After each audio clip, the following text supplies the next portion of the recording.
What's up, everyone? This is Raine Cruz, and it's time for the rain check with the UNF Rising Star, Sir Gregor Balkian. Hi, Gregor. How are you? Hey, Rand, I'm doing good. Thank you so much for joining me here on the rain check today. I'm so excited to have you. I never get a chance to talk to you when I see you at weigh-ins, and especially on fight night because we get so busy, right? But I've Yeah. always thought you're one of the guys who's like very interesting. So thank you so much for joining me here today. Happy New Year to you. And Yeah. New Year means new opportunities. How has training been for you for your first bout of 2025 against Isaac Vasquez at UNF 22 on February 8th? Training has been good. I haven't been in the gym quite as much as I used to. Started a little new job, but when I am getting into the gym, I'm training harder Mhm. and more efficiently. Um, but my teammates have held me accountable, so I've also increased the time spent training out of the gym, doing a lot of conditioning, weights and running on top of the sparring and technique we do at Team Oyama. It's been going good. Okay.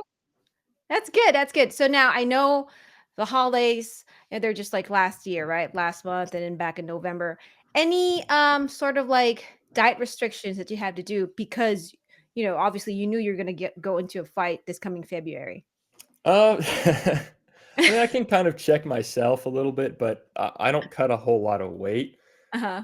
If anything, the dietary restrictions aren't so much in portions and like cutting salt for a water cut or something like that. It's more just staying healthy, Mm. keeping the macros and the micros in check, avoiding excess amounts of sugar. Maybe I'll allow myself one day a week. I'll have a little bit of, I don't know, like a candy bar or something. But day to day, yeah, I'm always pretty good about my diet, no matter what.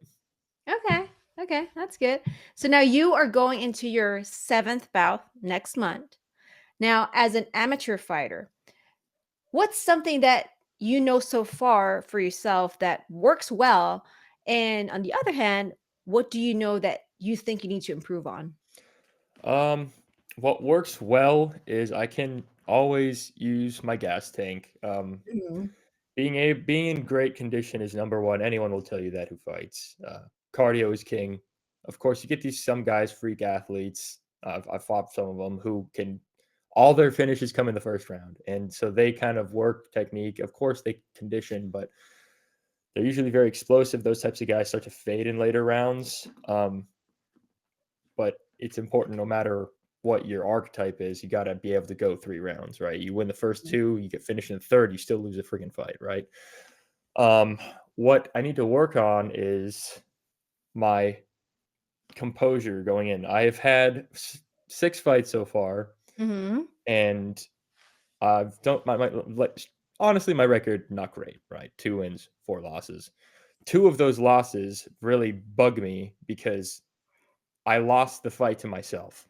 I Mm. I lost sight of the game plan, or I hyper focused on one thing and let my nerves get to me.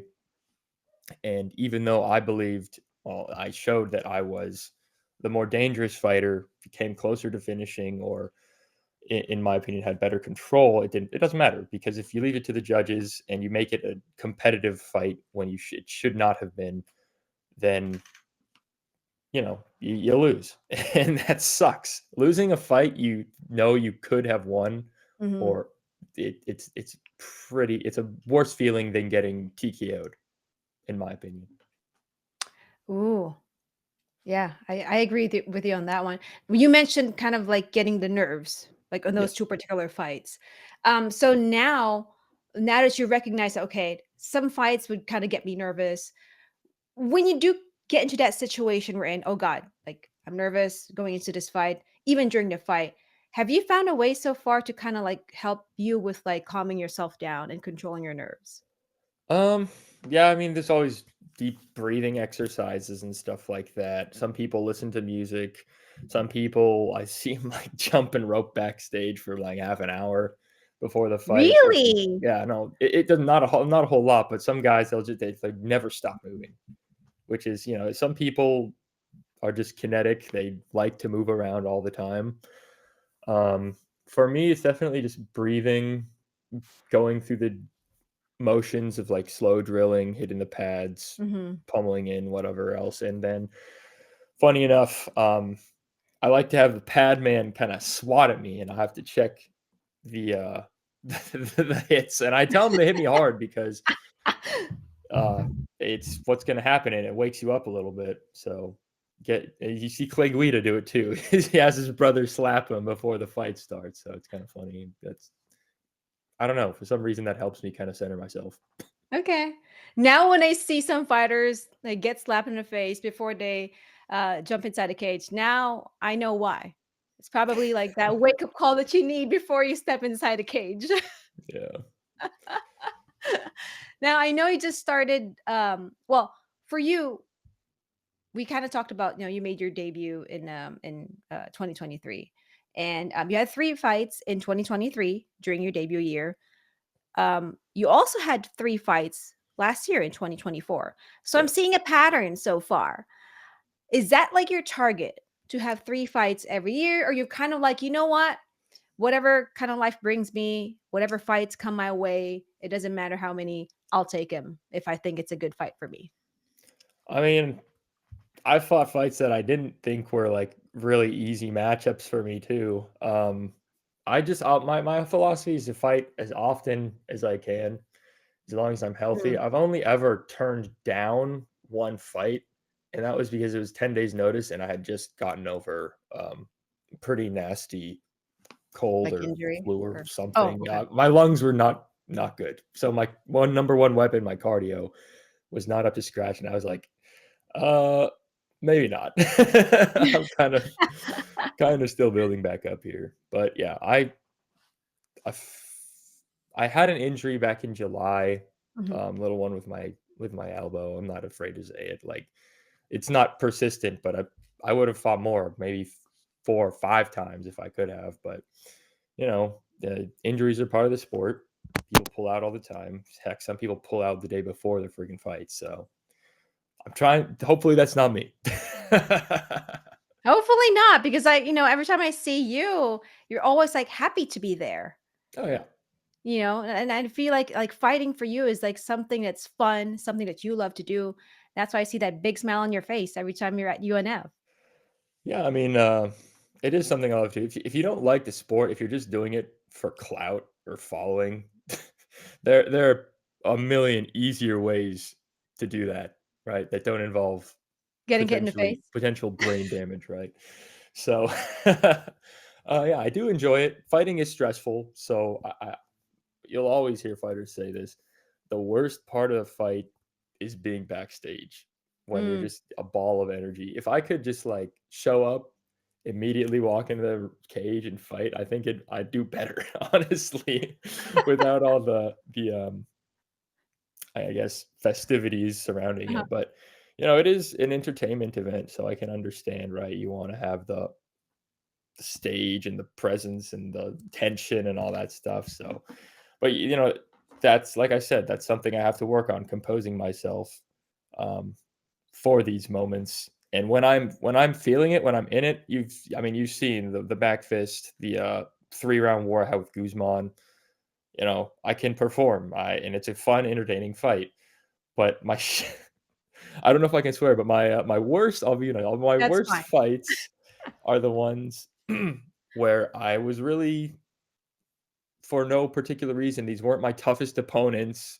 These weren't like crazy exhausting fights, but it was just I let the nerves get to me, and that's when Mm, you perform the worst, when you're in your own head instead of in the moment, seeing and feeling everything that's in front of you. that is true. I know you are teammates with Gianni Vasquez. I Yes. remember having an interview with him before, and he mentioned how fighting is not just about the physical aspect, it's also about the mental aspect when it comes down between you and just yourself, right? Yeah, that's correct. Gianni is very high level. I think he should be in the UFC. And he, of course, as a high level professional, knows what it takes to perform in there. And he is 100% correct. The preparation for a fight is like 80% physical, 20% mental. You got to keep yourself accountable, but everything in the gym, that's the hard work, being able to push through. And then when you get to the night of the fight, I've seen guys who are super jacked, like Mhm. physically ready, and then they just fold. They just fold in like after the first exchange, and it's like, man, if he was in it, he probably could have given this, I don't know, less impressive physically less impressive person a run for their money. But that guy was dialed in. He found his target and he executed. So yeah, Gianni's totally right about that. Mhm, mhm. You mentioned earlier too about the back fist. I Yes. announced your knockout victory at UNF 18 out here in San Bernardino, California. That was a crazy spinning back fist, my friend. Take me Thank back to that moment when you knocked out your opponent, Jason the Hawk Jones, who, by the way, Nice was the to meet you. hometown kid that night. I remember that fight. And then you just hit that spinning back fist, and it was just, he just dropped, and he was out. He was done. Take me back to that moment when you realized that he was done and you won the fight. Yeah, I mean, that was people see the highlight and are like, "Oh man, you smashed that guy." No, that fight was razor close, in my opinion. Mhm. Um, he was he got some good combos off on me. I We had a few grappling exchanges. I took his back at the end of the round. He did the Michael Chandler. He slammed me down. Um, but throughout that fight, my defense was pretty good, and I was trying to make a couple reads. I landed a couple overhands. I think apparently I had a minor fracture in my thumb after that fight. I didn't know until like I tried to get cleared for my next fight. I didn't have a cast or anything, but I threw an overhand. I think I busted it on the side of his head. But Wow. that moment, it was like the very beginning of the third round. I opened up. I saw there was a kind of a welt starting on the inside of his leg, so I opened up with a couple front kicks to the inside lead leg, and then I kind of stepped into him, and I saw he was kind of loading up for that right, and I slipped out to the side, and I saw he was leaving his Mhm. when he was cocking the hand, he kind of brings it down, and I was like, okay, I'm gonna throw the same thing, fake up the center, throw 1-2, miss the hook, and then step through to that back fist, and it landed flush. I was like, I felt it land, and I turned around to like follow up, and he just fell back, and then I was like, oh shit. Like I honestly, I've landed stuff like that in sparring, Mm. but you don't throw full power in sparring. So when I threw it cleanly in a fight as full power, I honestly I thought he'd be still standing there. But I don't know. Yeah, you felt it land. We heard it land. We heard how hard that hit was. And that was, I think, within 20 seconds of round three. Yeah. Yeah, that's crazy. So, how did you feel, or how does it feel to get that first knockout of your career? I mean, it's electrifying, but the Mhm. thing is everybody else was so much more impressed with it than I was just happy I won, honestly. Um, but yeah, I think it kind of settled in when everybody's like, "Holy shit." And then when people started posting it online, how much attention it got. I'm not like a big social media guy, honestly, but it was I can see how people do become kind of addicted to the attention and the rush. But I try to keep myself grounded. Coach always says, if you want to be an Instagram guy, like go somewhere else. Like we're here to train, we're here to win, and that's something I've had a bit of trouble with lately. So I'm kind of, Mhm. I'm amped up for this fight. I've been working real hard because funny enough, I've never had a winning record.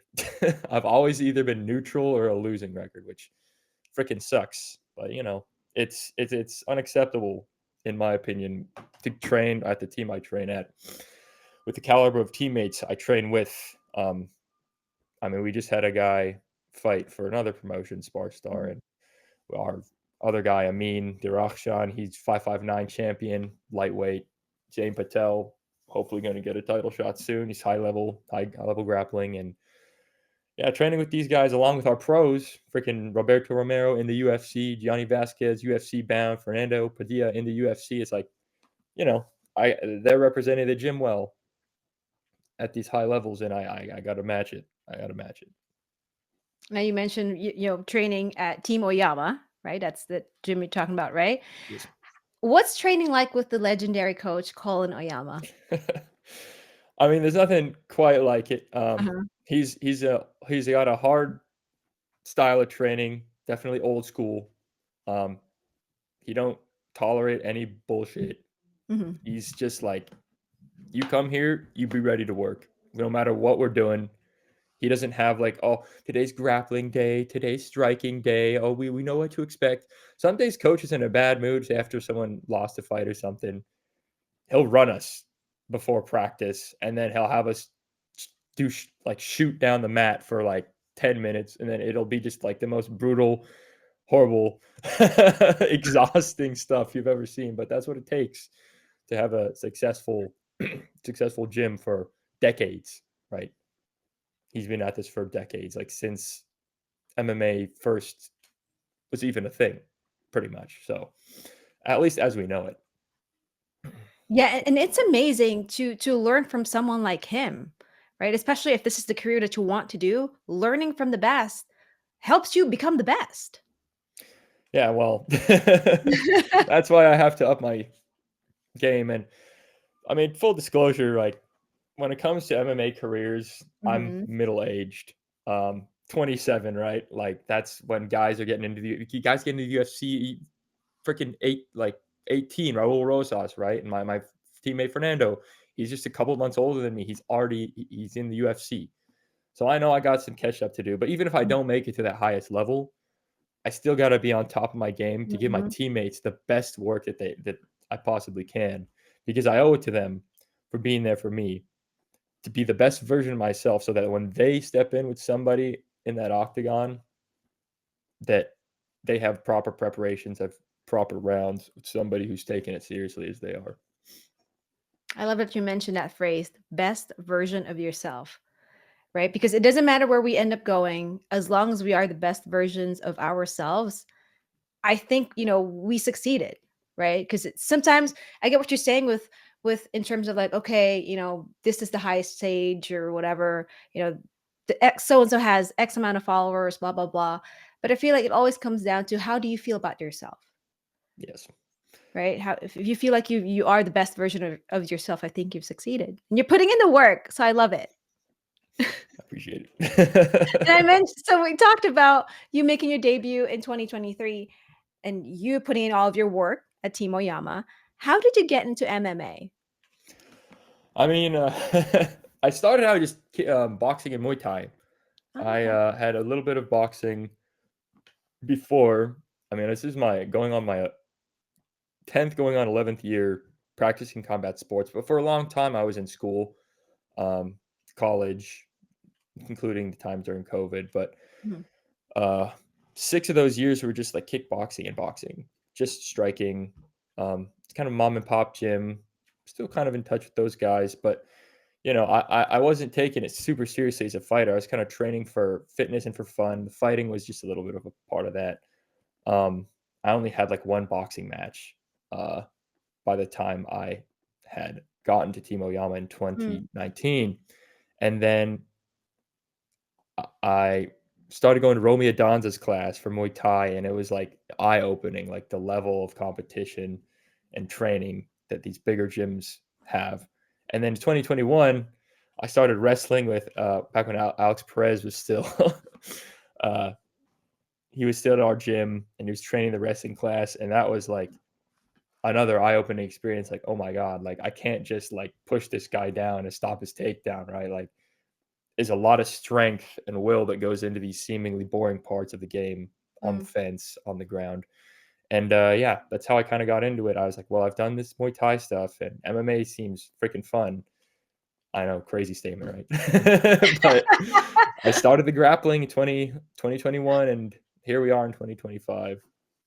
Got my blue belt last December, so I was real Wow. happy about that. I used to think I'd hate jujitsu, but it's really grown on me. I like working with the guys at 10th Planet Irvine and Team Oyama. So yeah, it's wonderful. Congratulations on that blue belt. Oh, thank you. You know what's crazy is that because I started training Muay Thai like back in September, so I'm just like a few months in, and I remember like the first like few weeks, learning different things. I was like, oh God, I don't know if I can keep going, But the thing is, it's like it tests your mental ability too to kind of like, stay with the pressure, right? Fight over your fears Mhm. and to keep going. So the Yeah. fact that you've been going for a while and now you're trying different types of like martial arts, you just keep learning and growing, man. It's Y amazing. yeah, I mean, it's necessary to succeed. Did you see these guys who are I call them the anti-wrestlers, kinda like they watch Israel Adesanya, be like, "Oh, this guy's a great kickboxer, and he's destroying everybody." It's like, fighters like Adesanya don't totally neglect the grappling aspects of this Mm, game, so, you can find a specialty like Muay Thai and work that into your MMA game, but like for other people who are just starting out, right? Picking something like you, like you're starting with Muay Thai, and how you describe testing the mental fortitude, any combat sport, even if it's just striking, just grappling, is going to involve having to push past your limits, and if you're competing, test those limits against another competitor who is trying to essentially kill you.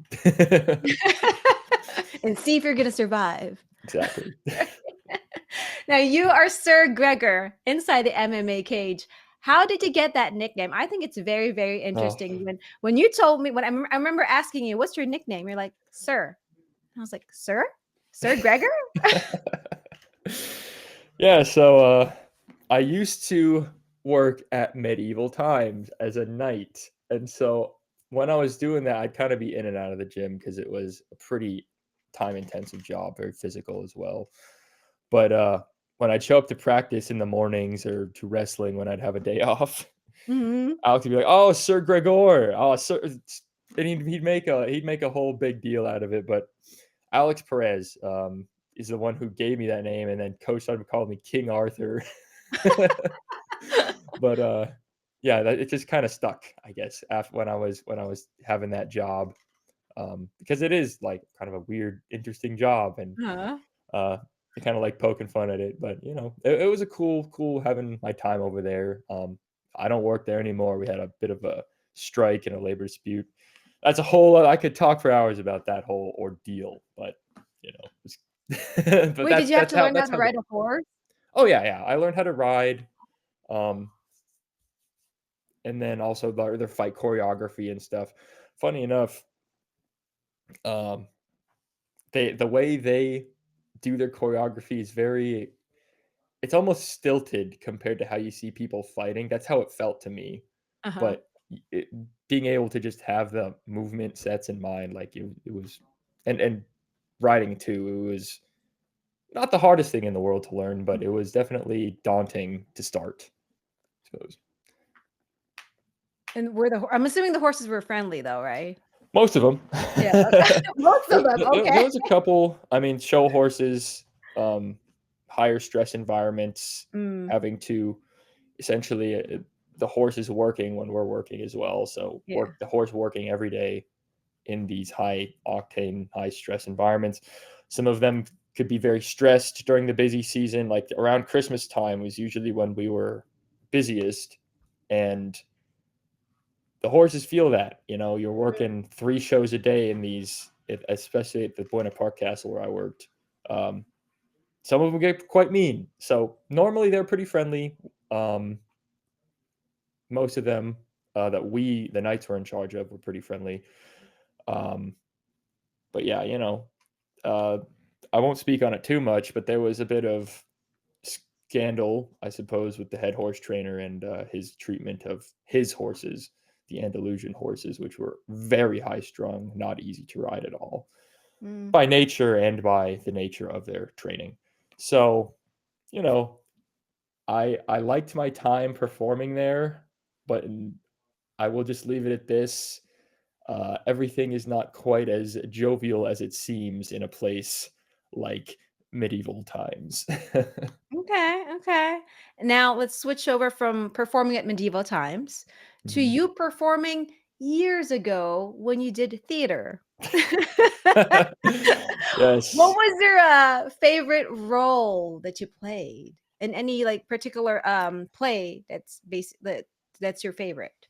I two come to mind.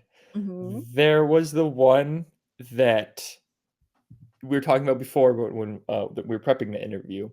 The Steward at High Street. I think that was like one of the most professional productions I've been a part of. High Street Theater down in Moore Park.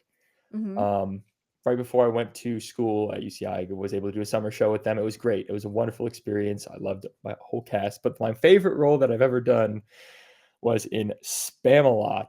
Spamalot. We did Ooh. the production at Moore Park College, and I got to be I was a couple characters in that show, but I was not Dead Fred, and I was Tim the Enchanter. I got to put on a wild Scottish accent, and I had this pyrotechnic prop that I would like walk up this stage they'd built, and it was pretty high up, and I'd like shoot fire into the air. So that was a lot of fun too. Now, are you still kind of, like, doing some acting, or are you more focused on fighting right now? I'm more focused on fighting Mhm. and I mean paying the bills. Mhm. I would like to act perhaps in the future, but my like I guess the closest thing I've done to acting recently was I worked at a haunt called the 17th Door back during in the September October season. Met a lot of cool people there. It was my first haunt experience, but I would it was very improv heavy that gig. I love improv. Ooh. So I would be the bus driver. I'd have these crazy makeup. There'd be like cuts and all grime and stuff everywhere, and be like, got to act a bit crazy and herd people onto the bus like they're going off to this insane asylum. And yeah, I also got to chase people around with a taser. Yeah, that was fun. It was a Whoa. real taser. If they didn't run, then I got it's like, hurry up. I got to actually tase folks. It's a freaking crazy place, 17th Door. If you're a fan of extreme stuff Uh-huh. or Halloween festivities, 17th Door is a place to go. Hopefully, I'll be working there later this year also. So I had a wonderful time. I hope so too, because it sounds like you're having a lot of fun there. Yeah, I understand it's a bit maybe a bit sadistic, but it's okay. I would tase myself sometimes just a little bit during before people started getting to the haunted house. I know it sounds a bit weird, but if I I'm mean, gonna you gotta make sure tase it like works, right? yeah, I gotta make sure it works. And if I'm tasing 10 people, 20 people, however many over the course of the night, I can tase myself once just to know what they're feeling. A little bit of empathy. Now, I love that you're promoting this what's the place called again? 17th? Yeah, the 17th Door. They're down in Buena 17th. Park. Yeah. Okay, okay. So now that you're promoting them, now you are, a rising star. If you Yes. can pick a brand that will be a part of your journey and sponsor you, would it be 17th Door or maybe an athletic brand or something? What brand would it be? I mean, the 17th Door was like one of the highlights of last year. So yeah, Mhm. 17th Door, of course, sponsor me, right? But oh man, I'm trying to think what brand would I like? Because when it comes to sponsorships, I'm of the opinion that you should really believe and essentially be willing to use the brand. I'm not gonna get like sponsored from McDonald's or some garbage like that. I don't know. You don't like the McRib? I haven't eaten McDonald's in years. Like, I'll Okay. get their fries. That's pretty much it. If some friends are going to McDonald's, I'll be like, yeah, the fries. Pretty an inoffensive item is potatoes. Probably have some stuff in them, but you know. Okay, as for sponsors. As far as sponsors go, you know, I always use Venom gear, but I always see people with the winning gear, and that's like the gold standard winning. So winning sponsor me with a Winning. pair of gloves or Fairtex. Fairtex too. I got a pair of Fairtex MMA gloves. They're wonderful. I think Fairtex coach is coach amazing. coach knows the guys at Fairtex, so like half sponsored by them. Oh. Yeah, we got a lot of our all our pads there for the or no, it's these heavy pads we use that and the body shields that coach uses Mhm. and we use in drilling our Fairtex, and they're wonderful. I've been hit very hard and not have had any broken ribs. So thank you, Fairtex, for making quality body shields. Fairtex. Call Sir Gregor Balkian right now. Yeah, sponsor me. Sponsor him. I have 400 followers or something. I don't even know it's that high. It's probably like 200 something. I don't check. It's I'm a bad influencer. Not an No. influencer at all. Maybe when you become a Fairtex, when you become sponsored by Fairtex, your followers would go up because they'd I be don't know. interested in I you. don't post much, but it's a rare occurrence. I'm quite boring when it comes to my online presence. Hey, John Cena doesn't post a lot, but when he does, everyone's like. Yeah, but quality over quantity. I'll try to refit the algorithm. There you go. Now, before I let you go, do you have any message for your family, your friends, your supporters? Yes. So, family, friends, fans, whoever wants to show up, Woodland Hills is basically my hometown's backyard, 20 minutes away from where I used to live. So, if you can show up, show up. I got tickets on hand. And of course, you can go to the Up Next Fighting website to purchase tickets as well. Remember to use my name at checkout. Helps me out, helps UNF out, and ready to put on a good show. I know this guy's like 1-0, relatively inexperienced, young guy. I think he's like 18 or 19, but you know, the guy he fought before, he had some stuff, but he got hit and he got kind of folded a little bit. I can get hit, and everybody knows I'm not going to fold. So get ready for some fireworks. I think it's going to be a good fight. Perhaps a little bit more of a stand-up affair. We'll see. Oh, that's awesome. We can't wait to see those fireworks. Sir Gregor Balkian. Guys, please follow him on Instagram at Sir_Gregor_MMA. And please follow Up Next Fighting as well at Up Next Fighting so you can catch the latest updates on Sir Gregor and his opponent as well, Isaac Vasquez. And updates for UNF 22. You can still get tickets at upnextfighting.com. Use is it your first name or your last name that people can use as a I code? think there's a list you can select, but yeah, it's a drop down list of fighters. Click who Oh, you're I see. supporting, and you're good to go. At Oh, least there that's we how go. it was. Okay. Go to upnextfighting.com, guys, and please buy your tickets. We cannot wait to see all of you on February 8th at Marriott Woodland Hills for UNF 22. Thank you so much again for joining me here on the Rain Check. I really appreciate it. I will see you at the weigh-ins, my friend. See you at the weigh-ins. Awesome. He is Gregor Balkian. I am Raine Cruz. This is the Rain Check, and we are checking out. Bye, guys.